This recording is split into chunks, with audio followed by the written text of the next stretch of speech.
Deux chiffres s'entrechoquent et fissurent le silence. 60 pays écoutent, mais une seule question domine. Dans cette salle immobile, l'écart se creuse entre la promesse d'autonomie et la réalité tenace des femmes cantonnées aux marges productives, là où tout devrait pourtant commencer. Que devient cette rupture pour vous qui regardez, lorsque Ibrahim Traoré affirme que sans elle, aucune souveraineté n'existe vraiment? Une bascule se prépare. Ce discours fait une promesse précise: offrir une grille de lecture qui relie les mots à leurs implications, puis aux choix concrets qu'un tel appel exige. L'enjeu formulé est net: comprendre comment une exhortation peut devenir une trajectoire praticable, et il devient d'autant plus crucial que la question touche directement les femmes rurales comme urbaines, celles qui portent déjà la production, la transformation et une part essentielle de la cohésion sociale. Derrière cette promesse se cache un risque clair. Si les mécanismes annoncés ne se traduisent pas en actions visibles, alors l'autonomie demeure un horizon lointain et l'unité proclamée reste fragile. C'est précisément ici que réside la tension dramatique du propos. La souveraineté n'est pas un mot, mais une fabrication.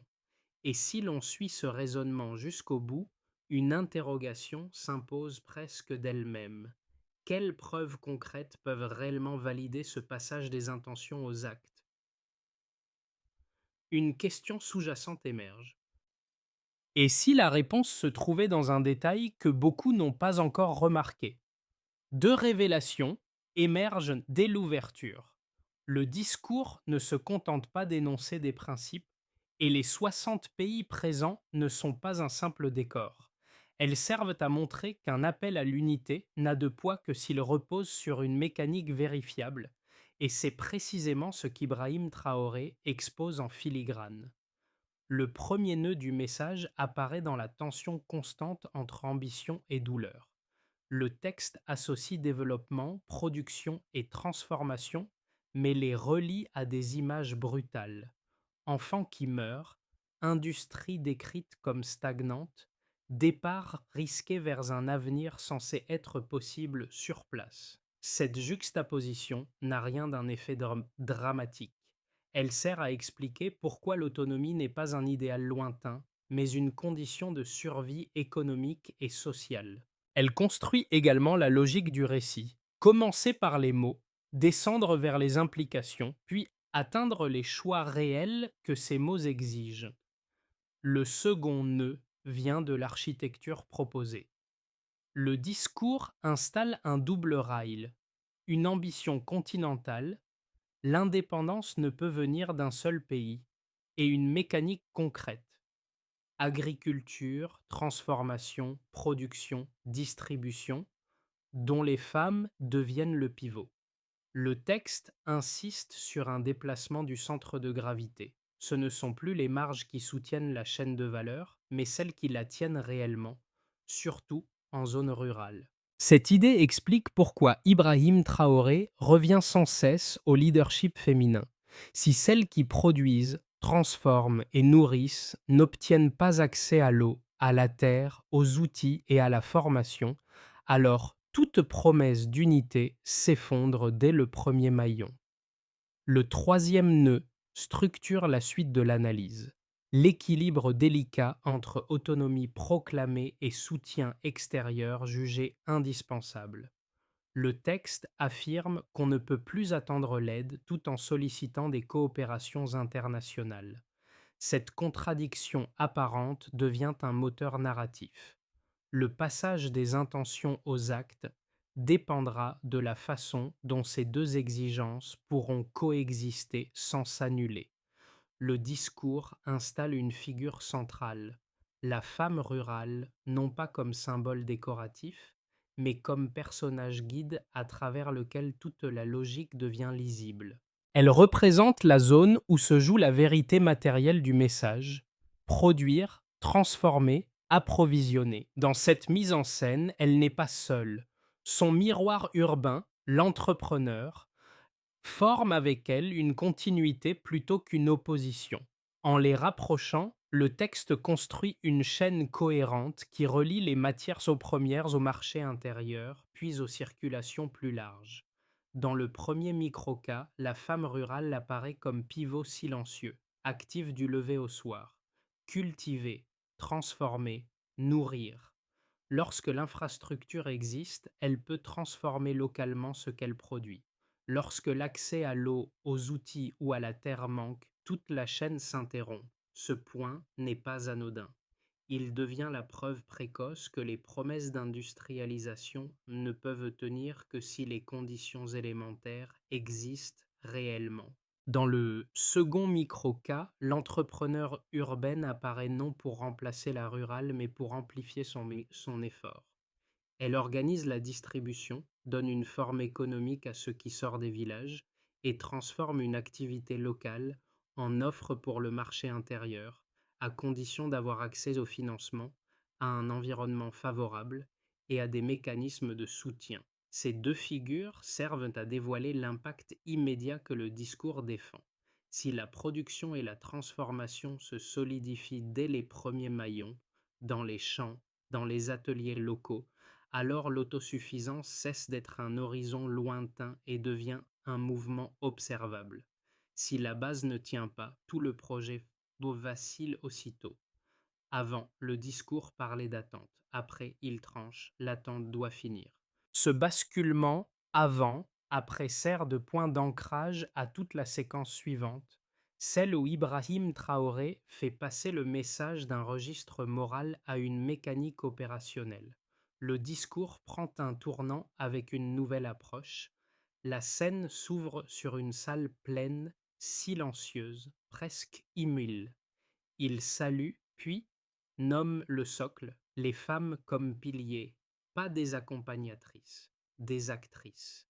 Le ton se durcit, enfants qui meurent, industrie qui stagne, vie risquée sur les routes de l'exil pour chercher ailleurs ce qui aurait dû être possible ici. Chaque image fonctionne comme un déclencheur. Elle fixe d'un dehors où la souveraineté ne peut plus être traitée comme une abstraction politique, mais comme une conséquence directe des choix productifs, agricoles, industriels et sociaux. Le discours gagne en force et en portée. Le discours change d'échelle. Il ne parle plus d'un pays, il parle d'un continent. La fragmentation devient un obstacle répété.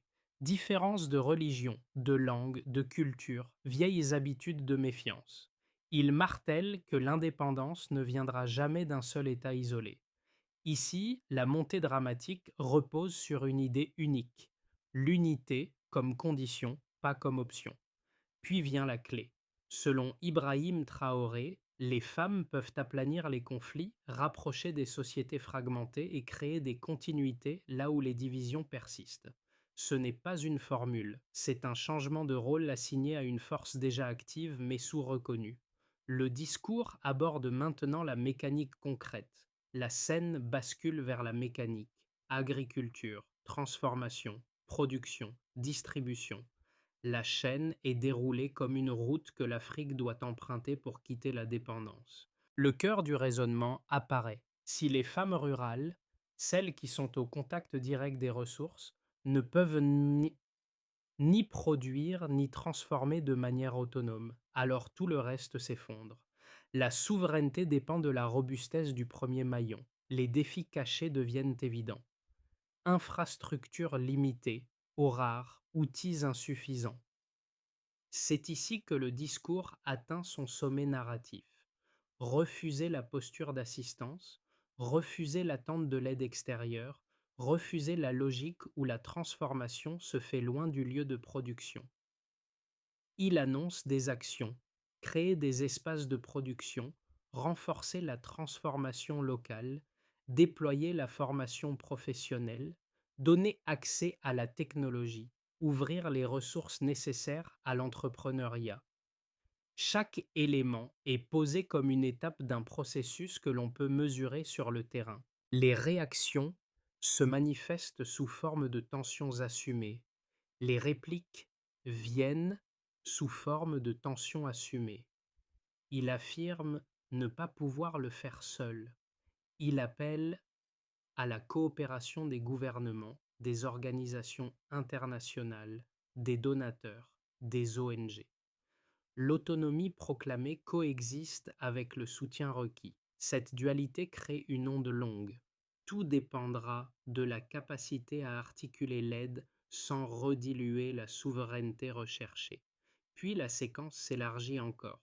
Réseau entre pays, formation, circulation des compétences, financement dédié aux femmes, infrastructures de base comme conditions mesurables, terre, eau, outils, espace.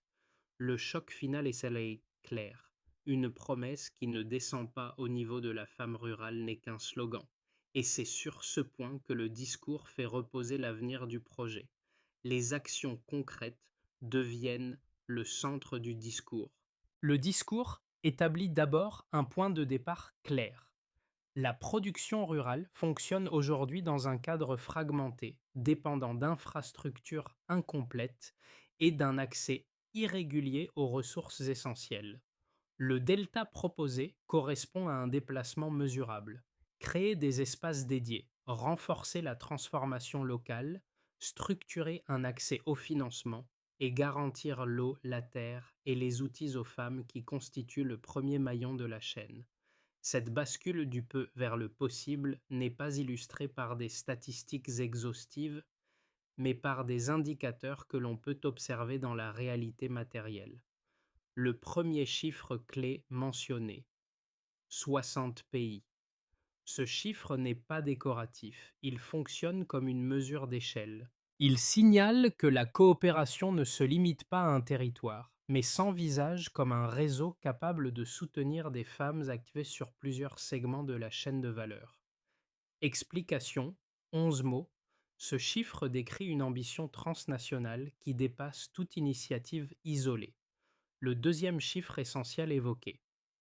Des milliers de femmes réunies. Il sert d'indice de densité. La question n'est pas théorique. Elle touche une multitude d'actrices déjà engagées dans la production, la transformation et l'approvisionnement.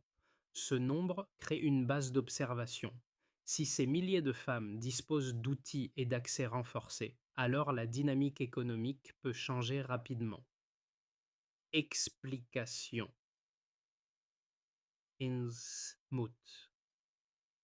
Il montre l'existence d'une force productive diffuse mais pleinement mobilisable immédiatement. Le troisième chiffre décisif mis en avant. Une chaîne en 4 maillons: agriculture, transformation, production, distribution. Elle agit comme un instrument de mesure implicite. Chaque maillon devient une unité d'observation concrète.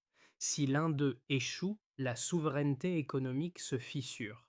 Cette structure en 4 segments remplace l'abstraction du développement par un modèle séquentiel que l'on peut tester dans n'importe quel village ou ville. Explication, Barthes 12 mots. Cette structure permet d'évaluer le progrès sans statistiques complexes ni modèles externes. Ensuite, le discours convertit ces repères en preuves qualitatives mais observables. Si un espace de transformation ouvre et fonctionne, c'est une preuve. Si des formations professionnelles s'enchaînent régulièrement, c'est une preuve. Si les outils atteignent celles qui produisent, c'est une preuve. Si un prêt préférentiel permet à une entrepreneur de lancer une activité durable, c'est aussi une preuve. Le discours ne promet pas des chiffres, il promet des mécanismes vérifiables dans la vie réelle. Cette approche modifie la manière dont nous abordons le financement. Elle passe d'une abstraction budgétaire à une capacité d'action. Les programmes dédiés, les fonds d'investissement et les prêts préférentiels deviennent des instruments testables. S'ils atteignent les zones rurales, la chaîne s'accélère. S'ils restent concentrés en ville, la dynamique reste incomplète. Enfin, la section quantitative met en lumière une cohérence interne. L'accès à la terre détermine la production. L'accès à l'eau conditionne la transformation. L'accès aux outils décide du rendement. L'accès à la formation permet la continuité. Le discours propose ainsi un modèle où chaque amélioration devient un delta mesurable, non par des courbes, mais par des usages quotidiens. Le discours avance sur un terrain où deux thèses s'affrontent naturellement, et il les laisse toutes deux apparaître avant d'y répondre. C'est ce qui en fait une structure Stillman. Chaque position reçoit la version la plus solide d'elle-même avant que l'analyse ne tranche. Thèse 1. L'ambition est cohérente et réalisable. Selon cette lecture, l'appel décrit une architecture logique, une chaîne complète, agriculture, transformation, production, distribution, et des mécanismes destinés à la renforcer. Les femmes, surtout rurales, sont vues comme les actrices les mieux placées pour tenir le premier maillon, car elles sont déjà au contact des ressources. Dans cette optique, la souveraineté cesse d'être une abstraction. Elle devient le résultat d'actions observables, soutenues par des programmes, des formations, des accès aux outils, des prêts préférentiels et des infrastructures de base. On peut donc défendre que le discours propose un cadre pragmatique, soutenu par des dispositifs concrets plutôt que par des intentions vagues. Thèse 2.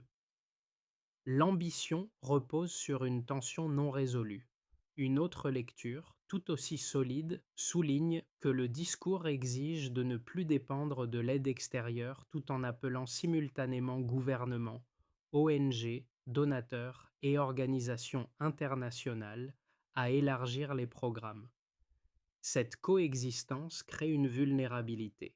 Comment viser l'autonomie tout en reconnaissant que les prérequis eau, terre, outils, infrastructures, financement ne sont pas encore disponibles partout? De plus, l'appel à l'unité se heurte aux fractures que le texte lui-même décrit. Différence de langue, de culture, de religion, méfiance, ancienne. Dans cette perspective, la charge symbolique placée sur les femmes peut apparaître immense. Produire, transformer, pacifier, unir, autant de rôles qui dépassent largement le champ économique. Réponse ancrée dans le contenu source. Le discours ne nie pas ces contradictions, il les incorpore. Il reconnaît que rien ne changera en une nuit et que les programmes doivent être soutenus, élargis et rendus efficaces. La cohérence qu'il propose n'est pas de supprimer la tension, mais de la gérer. Soutien extérieur comme levier, pilotage local comme condition, et progression mesurable par des espaces de production fonctionnels, des formations régulières, des outils accessibles et une chaîne de valeur qui ne se brise pas au premier maillon. Ainsi, les deux thèses coexistent, et c'est précisément cette coexistence qui rend le propos praticable plutôt que dogmatique. Ce point médian agit comme une charnière. Le discours cesse d'être une accumulation d'appels et devient un révélateur silencieux. La clé tient dans un déplacement que beaucoup n'avaient pas encore perçu. La femme rurale n'est plus seulement un symbole, elle devient un indicateur. Selon la logique exposée, si sa capacité d'agir augmente, accès à l'eau, à la terre, aux outils, à la formation, alors la souveraineté progresse. Si rien ne change pour elle, tout le reste ralentit. C'est ici qu'intervient la véritable révélation. Ibrahim Traoré ne parle pas d'un idéal lointain, mais d'un test immédiat. L'unité ne se construit pas dans les sommets, mais dans les chaînes concrètes. Produire, transformer, distribuer. Le discours inverse, donc, la perspective. La stabilité d'un continent dépend d'actrices souvent invisibles, mais indispensables à chaque étape de la valeur. Cette révélation modifie également la lecture de la tension autonomie pour la soutien extérieur. Le paradoxe n'est plus un obstacle logique, il devient une condition d'avancement. On ne peut cesser d'attendre l'aide que si les prérequis sont réunis, et ces prérequis ne peuvent être réunis qu'avec l'appui d'acteurs multiples, à condition que le pilotage reste local. Le midpoint révèle ainsi l'enjeu véritable. Mesurer le progrès non par des intentions, mais par des changements tangibles au premier maillon. Les conséquences s'organisent désormais comme un système à 4 étages, chacun révélant ce que signifie réellement l'ambition décrite. Ibrahim Traoré présente ces effets comme interdépendants. Si un maillon se grippe, les autres ralentissent. Voici comment se déplient les impacts pour les gouvernements, les entreprises, les citoyennes et la région. 1. Pour les gouvernements et institutions publiques. NN. La première conséquence est une obligation de cohérence. Annoncer des programmes ne suffit plus. Les autorités doivent transformer les promesses en mécanismes visibles, espaces de production, ateliers de transformation, formation professionnelle, accès à la technologie et aux ressources. Cette cohérence se mesure sur le terrain. L'eau atteint-elle les zones rurales? Les outils sont-ils disponibles? Les espaces fonctionnent-ils réellement? À ce niveau, l'appel à l'unité devient un test politique. Réduire la fragmentation entre régions, langues, cultures ou croyances demande des cadres pratiques, pas des discours. La gouvernance doit donc apprendre à coordonner, soutenir, relier, plutôt qu'à administrer des directives éloignées du terrain. 2. Pour les entreprises, l'entrepreneuriat et le financement, DN. Le discours modifie la notion même d'opportunité. Il ne s'agit plus seulement de créer une entreprise, mais de renforcer une chaîne de valeur entière, du champ à la transformation, puis à la distribution. Les prêts préférentiels, fonds dédiés et mécanismes de soutien deviennent des leviers indispensables. Une entrepreneure urbaine ne remplace pas la productrice rurale. Elle amplifie son activité, structure le marché intérieur, ouvre des débouchés régionaux. Mais cette dynamique repose sur deux conditions: des compétences grâce à la formation et un accès réel au financement. Sans ces deux leviers, les promesses économiques restent concentrées en ville et n'atteignent jamais la base productive. 3. Pour les citoyennes et citoyens, surtout en milieu rural, ND. Pour les familles, l'impact est d'abord matériel. Si l'eau, la terre, les outils et la formation deviennent accessibles, la production cesse d'être un combat quotidien et devient une source stable de revenus.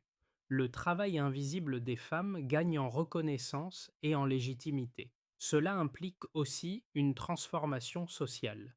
Accepter qu'elles prennent plus d'espace économique et décisionnel. La réduction de l'exil risqué dépend de ce point. Un avenir crédible doit exister sur place dans les villages comme dans les villes. Ces changements se mesurent non par des slogans, mais par des améliorations quotidiennes. Circulation de produits locaux, transformation régulière, revenus stables, mobilité réduite vers l'extérieur. 4. Pour la région et les partenaires continentaux, KV. À l'échelle régionale, la conséquence majeure est l'émergence d'un réseau. Coopération entre pays, entre femmes, entre programmes. Les échanges deviennent des relais de méthodes, d'outils et de compétences. Le paradoxe demeure: ne plus dépendre de l'extérieur tout en recherchant une coopération internationale. Mais ce paradoxe fonctionne comme un moteur, soutien temporaire, pilotage local permanent. Dans cette logique, l'unité devient un avantage stratégique, le seul capable de stabiliser une industrialisation naissante et de porter l'innovation sur plusieurs territoires. Les trajectoires possibles ne sont pas présentées comme des certitudes, mais comme trois manières d'interpréter les, les conditions décrites dans le discours: infrastructure, formation, accès aux ressources, financement et capacité de coopération. En suivant cette logique, trois scénarios plausibles à 6-12 mois apparaissent. 1. Scénario de base. Une progression encadrée mais inégale. Dans cette trajectoire, les mécanismes annoncés existent mais avancent par paliers. Certains espaces de transformation ouvrent et fonctionnent régulièrement, d'autres tardent à se mettre en place. La formation professionnelle progresse mais reste inégale entre zones urbaines et rurales. Le financement, presse préférentiel, fonds dédiés, permet des démarrages surtout en ville, tandis que les villages avancent plus lentement à cause de contraintes persistantes, eau limitée, outils insuffisants, accès parfois difficile à la terre. La coopération régionale se construit par petites touches via des réseaux modestes mais actifs. Dans ce scénario, l'ambition avance mais sans basculement large. 2. Scénario optimiste, un effet de chaîne se déclenche si les prérequis se mettent en place rapidement, eau, outils, espaces de transformation, alors la dynamique change d'échelle. La production devient plus régulière, la transformation plus systématique et l'accès au marché intérieur se fluidifie. La formation professionnelle fournit des compétences directement applicables, y compris pour l'innovation locale. Le financement atteint réellement les femmes rurales, permettant l'émergence d'activités capables de durer. Les échanges entre femmes de différents pays créent dans des relais qui accélèrent l'apprentissage et la diffusion des méthodes. Dans cette configuration, l'unité cesse d'être théorique. Elle devient un réseau en expansion. 3. Scénario défavorable. La promesse reste fragmentée.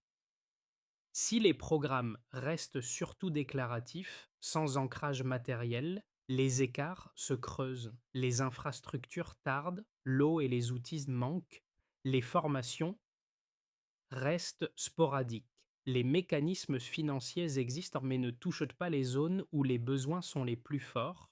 La chaîne de valeur, produire, transformer, distribuer, se brise au premier maillon. La fragmentation culturelle et institutionnelle continue de freiner l'unité. Dans ce scénario, la fatigue sociale s'installe face aux promesses répétées et peu concrètes. La manière la plus fiable d'évaluer la trajectoire n'est pas d'attendre des bilans spectaculaires, mais d'observer où et quand le premier maillon commence réellement à bouger. Un espace de transformation qui ouvre, un accès à l'eau stabilisée, un outil qui arrive au bon endroit, une formation qui se répète. C'est à ce niveau que se joue la crédibilité des mois à venir. Le discours se rapproche ici de celles et ceux qui regardent, non pour leur demander d'adhérer à une vision abstraite, mais pour leur proposer une manière de se situer. Ce déplacement importe. Il transforme un message continental en une série de gestes possibles, à l'échelle de chaque individu, de chaque communauté, de chaque activité économique. Pour celles qui vivent en milieu rural, l'impact des cris ressemble à une question de quotidien. Si l'eau, la terre et les outils deviennent accessibles, alors allez, le travail cesse d'être un effort isolé et devient une activité reconnue, stable, transmissible. La formation professionnelle n'est pas présentée comme un luxe, mais comme un moyen de transformer des savoir-faire dispersés en compétences durables. Ainsi, la valeur produite localement cesse de se perdre entre les maillons et commence à circuler dans la communauté. Pour celles et ceux en ville, le discours propose une autre manière de comprendre l'initiative individuelle. Entreprendre ne signifie pas seulement créer une activité, mais relier cette activité à une chaîne plus large. Production, transformation, distribution. C'est dans cette continuité que le marché intérieur se structure réellement. Le geste concret devient alors de reconnaître, soutenir ou relayer ce qui vient des zones rurales en évitant qu'une dynamique prometteuse ne s'épuise faute d'appui. Pour les observateurs extérieurs, partenaires, institutions, citoyens d'autres régions, le discours suggère une posture. Soutenir sans confisquer, renforcer sans remplacer, accompagner sans imposer. La coopération n'est pas présentée comme une dépendance, mais comme un levier temporaire destiné à permettre au pilotage local de s'affirmer. 1. Noter un signe concret, un espace qui ouvre, un outil qui arrive, une formation qui se répète. 2. Regarder si la valeur produite circule mieux qu'avant. Ces gestes simples suffisent pour mesurer si la trajectoire s'ancre réellement dans la vie de celles qui produisent et transforment. Le discours insiste sur un passage clair, des mots aux actes. Ibrahim Traoré présente cette transition comme une discipline collective plutôt qu'une proclamation, et cette logique se prête à une feuille de route structurée. Chaque étape relie un acteur, une action et un critère de mesure sans inventer de données. 1. Clarifier la cible et les priorités. Immédiat acteur. Gouvernement, dispositif public. Action. Identifier les femmes rurales et les maillons production-transformation les plus bloqués. Mesure. Existence de listes publiques utilisables précisant besoins et lieux d'intervention. 2. Ouvrir des espaces de production et de transformation. Court terme. Acteurs. Autorités locales, dispositifs publics, communautés. Action. Créer des lieux où les matières premières peuvent être transformées en produits destinés au marché intérieur. Mesure. Espace fonctionnel, fréquenté, relié à une distribution minimale. 3. Déployer la formation professionnelle, court et moyen terme. Acteurs, centres de formation, programmes publics, partenaires, actions, transmettre des compétences appliquées, transformation, gestion, qualité, organisation, mesure, formation régulière, compétences transférées, continuité sur plusieurs cycles. 4. Rendre le financement accessible, moyen terme, acteurs, mécanismes, financiers, fonds dédiés, système de prêt préférentiel, action, permettre d'emprunter et de lancer une activité sans barrière prohibitive. Mesure, procédure compréhensible, accès effectif, accompagnement au démarrage. 5. Sécuriser les prérequis matériels et la coopération. Moyen, terme, acteur. État, collectivité, organisation internationale, ONG. Action. Renforcer l'accès à l'eau, à la terre, aux outils. Élargir les programmes sans diluer le pilotage local. Mesure. Disponibilité réelle de ces prérequis. Réseau de coopération actif entre femmes et entre territoires. Cette feuille de route suit l'esprit d'Ibrahim Traoré. L'autonomie visée, le soutien mobilisé et des preuves lisibles dans la vie réelle plutôt que dans les déclarations. On revient à la figure qui guidait silencieusement le récit. Cette femme rurale qui cultive, transforme, nourrit, souvent sans reconnaissance à la hauteur de son rôle. Elle n'était pas un symbole, elle était le test de réalité. Tout le discours, depuis le début, cherchait à savoir ce qui changeait pour elle. Accès à l'eau, aux outils, à la formation, à des espaces où produire et transformer. Dans ce miroir, l'entrepreneur urbaine ne représente pas un autre monde. Elle est de la continuité qui donne forme, structure et débouché à ce que la Terre génère. Entre les deux, la chaîne se referme et devient lisible. C'est là qu'intervient la portée émotionnelle du message. La souveraineté ne tient pas par incantation, mais par la solidité des gestes que ces femmes accomplissent chaque jour. Ibrahim Traoré ne demande pas d'héroïsme, il demande de voir. Voir ce qui change lorsque les obstacles tombent. Voir comment une autonomie proclamée devient une réalité tangible quand le premier maillon se renforce. Voir que l'unité n'est pas un sommet, mais une pratique quotidienne. Et si un critère devait rester, il serait simple. Regarder où la valeur commence réellement, car c'est là que se joue la promesse. Et sa vérité. La véritable souveraineté se construit lorsque les fondations sont solides. Le discours se referme comme il s'est ouvert, sur une image de passage, des ombres vers la lumière, du silence vers la décision. Mais cette fois, le mouvement ne vient plus de la tribune, il vient de celles et ceux qui observent, qui relient, qui transmettent. La question n'est plus seulement que promet le discours, mais qu'est-ce qui devient possible autour de vous, maintenant? Dans les villages comme dans les villes, dans les marchés comme dans les ateliers, les signes concrets sont les seuls véritables repères. Un outil qui arrive, un espace qui ouvre, une formation qui se répète, un produit qui circule. Ces gestes minuscules forment une dynamique collective, et c'est souvent ainsi que les transformations profondes commencent, non par des ruptures spectaculaires, mais par des continuités visibles. Si vous souhaitez prolonger cette réflexion, vous pouvez partager une seule idée. Quel levier vous semble le plus décisif? Formation, financement, infrastructure ou coopération? Et quel signe concret vous convaincrait que la trajectoire n'est plus un projet, mais une réalité en cours? Le débat est ouvert et chaque voix compte pour éclairer la suite.